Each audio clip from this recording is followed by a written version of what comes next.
Mas é uma alegria estar aqui no domingo de manhã, na igreja, aqui na Catedral da Recon, cheia, para juntos refletirmos sobre a palavra do Senhor. Quando a gente está aprendendo a ser pastor, aprendendo a pregar, começando, seminaristas e tudo, a gente sempre aprende um princípio, que é assim: pregador, pregue primeiro para você, depois esse sermão pode ir para o povo. Você é o primeiro alvo da sua pregação. E a gente aprende isso. Uma vez, Uli, a nossa diretora do Centro de Estudos Bíblicos, foi pregar lá em Olinda, numa igreja nossa, lá Getsemane, lá em Olinda, e ela estava pregando, virou-se para os pastores que estavam lá, tinha alguns pastores lá, e ela virou para os pastores e disse assim: vocês, pastores, saibam que muitas vezes quem cozinha não necessariamente está se alimentando. Você precisa se alimentar também. Ela estava dizendo que às vezes o pregador vem e traz um banquete espiritual para o povo, mas não significa dizer necessariamente que está se alimentando. E é um desafio para a gente vir pregar aqui, desafio especialmente quando você vai pregar o que você não vive plenamente ainda, vai pregar sobre um tema que você tem dificuldade. Nós não somos ainda perfeitos, nós não somos anjos, nós somos homens e mulheres imperfeitos querendo ser parecidos com Jesus. Então, quando você não vive ou quando você está em desenvolvimento, é mais difícil ainda você pregar. Você se sente meio hipócrita, meio desconfortável, pregando verdades que você precisa ainda encarnar. E só não é muito ruim para um pregador, porque a gente lembra do apóstolo Paulo, porque foi ele que escreveu assim, né? O bem que eu quero eu não faço, e o mal que eu não quero, esse eu faço no presente. Então, se o apóstolo Paulo podia dizer isso, avalia a gente que está aqui pregando. Mas tendo dito isso tudo na introdução, eu falei porque o assunto de hoje é paciência. Eu não sei por que essas risadinhas. A de Tessa eu até esperava, mas as outras não. O povo diz que eu ando sem paciência desde há um bom tempo, desde que eu nasci. E eu sonho que paciência fosse carregada, feito a gente carrega celular. Ia ser tão bom se a gente pudesse ir de noite e botar um fio para carregar o nível de paciência para a gente, ia ser um espetáculo. Mas não é assim. E, de fato, é um tema muito difícil, para mim, muito difícil. Num certo sentido, eu acredito que seja difícil para todos nós. Um sábio disse uma vez que a vida se resume a beleza e paciência. Se tudo der certo, beleza. Se não der, paciência. Mas a gente vive numa cultura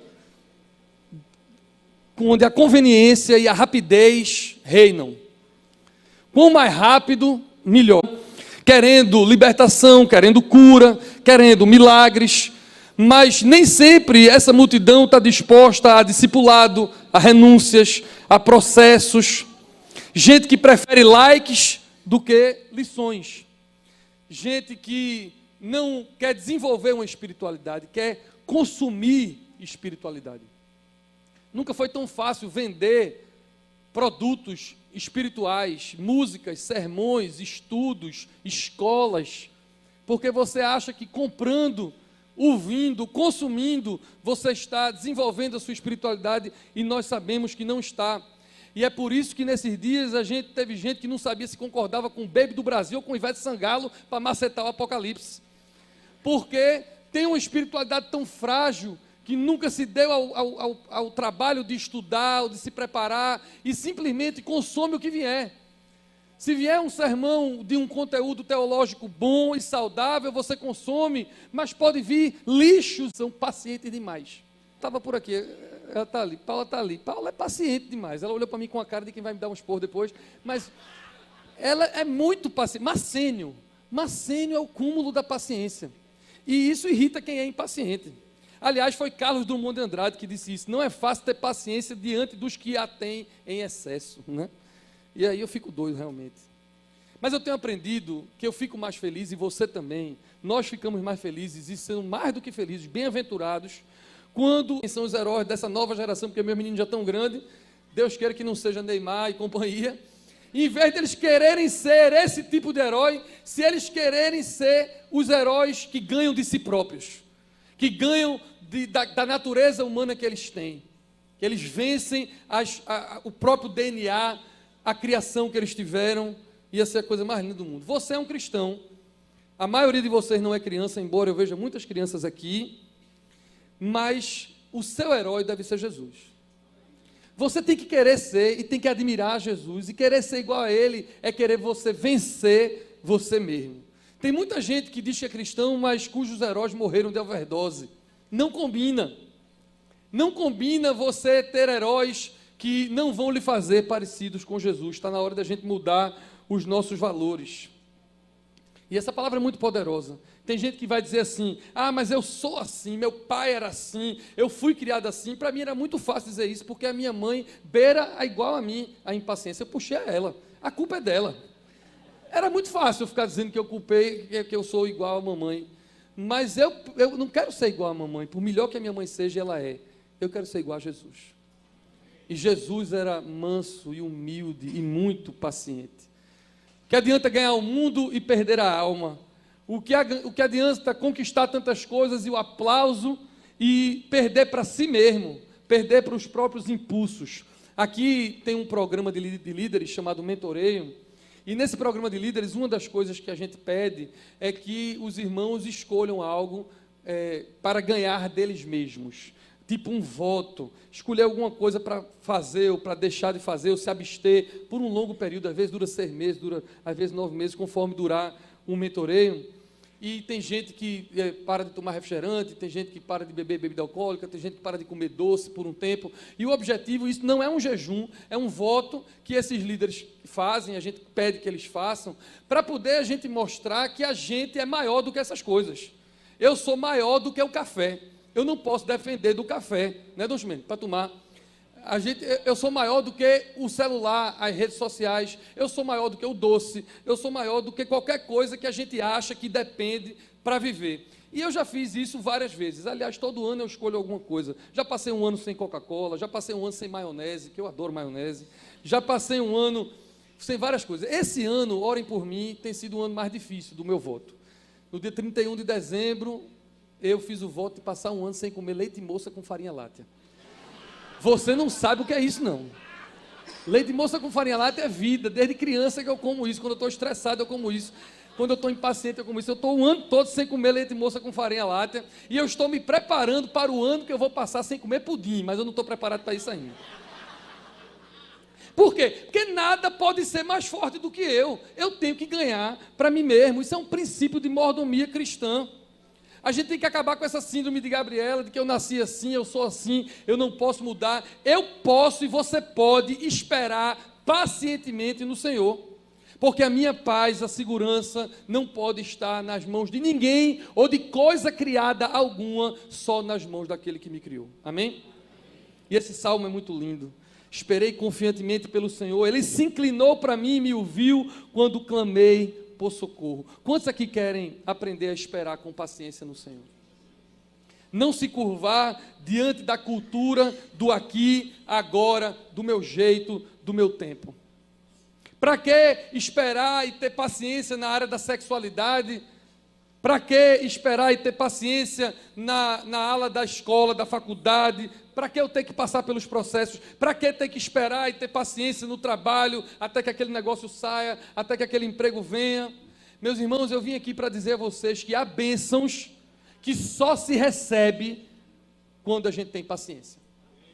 Há bênçãos e níveis espirituais de bênção que só se recebe quando a gente aprende a esperar o tempo e o modo do Senhor. Ah, pastor, não tenho paciência, não espero e tenho uma sexualidade, acho que já sei tudo na área do conhecimento, conquisto tudo o que quero. É o que você pensa. Sem a paciência necessária, sem saber esperar o tempo e o modo de Deus, você não tem o sexo tem você. Você não tem conhecimento, você só não sabe o tamanho da ignorância que você tem. Você não tem nem lucro, nem dinheiro, nem conforto. O lucro, o dinheiro e o conforto é que são proprietários de você. Sem aprender a ter paciência, tudo que é bom na sua mão pode virar danoso para você e para quem você ama. Agora vem o ouro do sermão. Igor não está aqui para eu tirar onda da cara dele, ele não gosta quando eu digo isso, mas assim, Esqueça tudo que eu disse e se concentre no que eu vou dizer agora, porque a palavra rema vem agora, o Espírito Santo vai dizer agora. Eu cresci ouvindo essa frase da minha mãe, do meu pai, de quem me ama, agora da minha mulher, até dos meus filhos. Se minha cachorra falasse, ela falaria isso para mim. Tenha calma e paciência. Passei a vida inteira ouvindo isso. Aparentemente, eu era agoniado e impaciente sempre. E essa virtude sempre me pareceu muito distante. Como é que eu vou exercitar, esperar e ser paciente com a personalidade que eu tenho? Será que eu ia conseguir ter disciplina, raça, vontade própria, para conseguir, com as minhas próprias mãos, ser paciente? E aí, então, eu descobri que essa longanimidade, essa paciência, é fruto do Espírito, lá em Gálatas 5, 22 em diante. Ou seja, se eu me render a Cristo, se eu buscar o Senhor, se eu for estável na comunidade, na palavra, no sacramento, na leitura bíblica diária e nas orações, eu vou ser cheio do Espírito. E mesmo que naturalmente seja difícil, sobrenaturalmente a paciência ia se manifestar em mim. Ainda que naturalmente não venha, poderosamente espiritualmente vem quando eu estou cheio de Deus. Porque a paciência é fruto do Espírito. As más línguas vão tirar onda da minha cara quando eu terminar esse sermão, porque eu sei que eu ainda tenho um longo caminho a percorrer. E porque também qual é a graça de não poder fazer bullying com um pastor? Mas, e quem tem fama deita na cama, né? Mas eu sei que o Espírito está fazendo essa obra na minha vida. E eu sei que o Espírito pode fazer a obra na sua vida. Bênçãos que eu hoje recebo, eu sei que eu só estou recebendo, porque Deus tem trabalhado paciência em mim. E com vocês, como é que tem sido? Será que você consegue esperar pelo tempo de Deus conscientemente, intencionalmente? Será que você consegue ter paciência para que, ainda que as coisas não aconteçam do jeito que você quer, será que você confia que a vontade de Deus é boa, perfeita e agradável para você? Será que em relação ao seu casamento, ao seu matrimônio, você precisa receber uma dose espiritual de paciência hoje?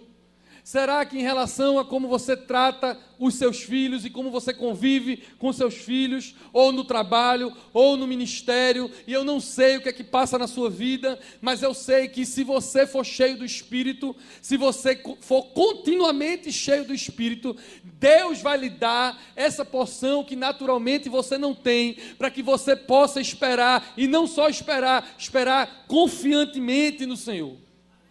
E é importante isso. Estava me preparando para esse sermão, mais de uma semana orando por ele, e aí eu tenho esse hábito de fazer debates sobre esse sermão, conversando com o Marcontes, com Paula, com o Lilian, Paulinho, com o Uli, e com minha cachorra e meu gato, porque ontem eles me ajudaram a fazer também esse sermão.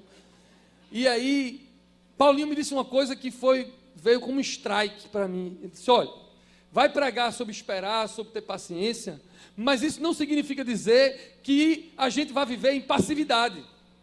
Não é isso. A gente pode e deve plantar para colher. A gente pode e deve trabalhar. A gente pode e deve sonhar e pedir ao Senhor que nos dê coisas. Mas paciência e aprender a esperar tem a ver com entender que a vontade de Deus e o tempo de Deus são melhores do que os nossos. Então a gente pode e deve ser ativo nas coisas que a gente quer, e se preparar, e se capacitar, e sonhar, e pedir, mas entendendo que se vai acontecer ou não é na economia de Deus, e o tempo que vai acontecer é no tempo de Deus. E enquanto isso não acontece, é um tempo para que a gente se converta, e a gente seja mais parecido com Ele. E por que eu estou dizendo isso a vocês? Porque aprender a esperar e aprender a ter paciência é o antídoto para um pecado gravíssimo hoje. Ouça o que o Espírito Santo vai dizer a você. É aprendendo a esperar e a ter paciência que você vai parar de murmurar. Porque aquele que planta, aquele que trabalha duro, aquele que sonha e não recebe, quando não é paciente, começa a murmurar, Foi assim que o povo fez lá no deserto, e é assim que tantas pessoas fazem. Nunca vi tanta murmuração. Mas por quê? Mas por quê? A vida é tão ruim o tempo todo. Em vez de você murmurar que é pecado, é a maior prova da falta de fé e falta de confiança no Senhor. Aprenda a esperar as coisas de Deus e o tempo dele, intencionalmente. E em vez de murmurar, faça como disse Manuca, intencionalmente louve ao Senhor. Dos lábios do povo de Deus não pode sair murmuração. Dos lábios do povo de Deus tem que sair a adoração. Quando a gente aprende a esperar, é isso que acontece. John Piper escreveu, o Lilian estava me lembrando, que paciência é esperar sem murmurar. A aplicação dessa mensagem hoje não é um sermão teórico. Que bom, vou esperar, Senhor me ajuda a ter paciência. Amém, isso é bom. A aplicação prática de hoje é: cuide dos seus lábios. Porque quando você murmura, você quase que profetiza ao contrário contra quem está ouvindo a sua murmuração.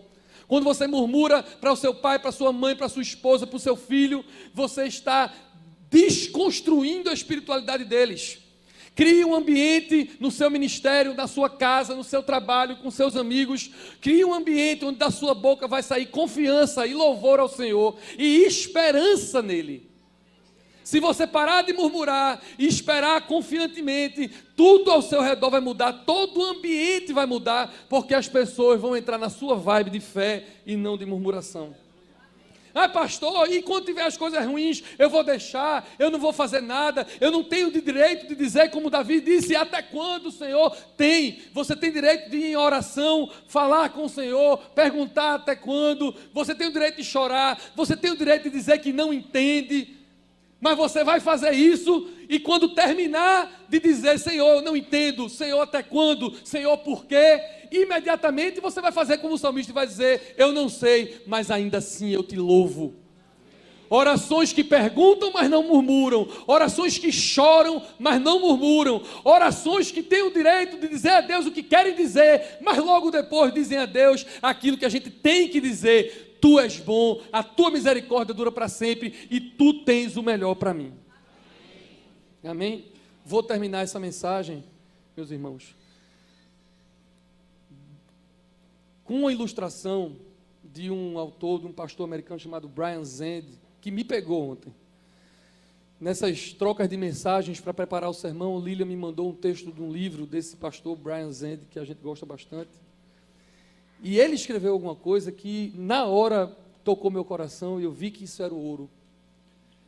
Ele disse: quando a gente é impaciente, a gente se valoriza pouco. Como assim, pastor? Eu vou dizer a você. Quanto mais valioso o objeto, mais paciência é necessária para ele ser feito. Quanto mais valioso o objeto, mais paciência é necessária para ele ser restaurado. Porque fazer um muro talvez não seja tão difícil, se ele for meio feioso. Difícil é fazer uma obra de arte. Destruir um muro, até eu consigo. E restaurar um muro, com alguma orientação de um engenheiro feito Zé Luiz, eu vou conseguir. Agora, restaurar uma obra de arte, eu não vou conseguir. Você, meu irmão e minha irmã, você é uma obra-prima do Senhor. Construir quem Deus quer construir em você não é algo que faça de todo jeito, de toda forma e numa velocidade que você quer. Requer tempo e paciência para você ser, e agora para você ser restaurado. Requer isso. A pergunta final é: você está disposto ao modo e ao tempo do Senhor? Eu vou perguntar de novo, porque eu tenho poucos pentecostais aqui. Eu sou carismático, vocês sabem que eu gostaria de um glória a Deus. Eu estou ultimamente muito carente de glória a Deus. Eu vou repetir. Você está disposto ao modo e ao tempo do Senhor na sua vida? Amém. Que isso não seja uma teoria, que isso não seja algo que você só está botando para fora. Que a oração que a gente vai fazer agora, você reflita sobre os seus lábios, o que sai dos seus lábios, e o tamanho da confiança que você tem no que Deus está construindo em você e restaurando em você. Você é precioso. Curve sua cabeça, feche seus olhos. Senhor, uma multidão aqui na Recon hoje, sentada no chão, sentada nos bancos, em pé em todos os lugares, do lado de fora das portas. E uma outra multidão na internet, ao vivo, e só Deus sabe onde esse sermão vai chegar depois. Mas todos nós, aqueles que têm uma personalidade, como eu e outros que têm personalidades em tese mais pacientes, todos nós precisamos do Senhor hoje. Todos nós precisamos do teu toque nos nossos lábios, fogo nos nossos lábios, para queimar a murmuração. Confessamos esse pecado, nos arrependemos desse pecado e dizemos: Senhor, da nossa boca a gente quer que saia somente louvor e adoração ao Senhor. Em nome de Jesus, nos ajuda a esperar o que tu queres fazer, nos ajuda a esperar o tempo que tu queres fazer, nos ajuda a, nesse meio termo, ser quem tu queres que a gente seja.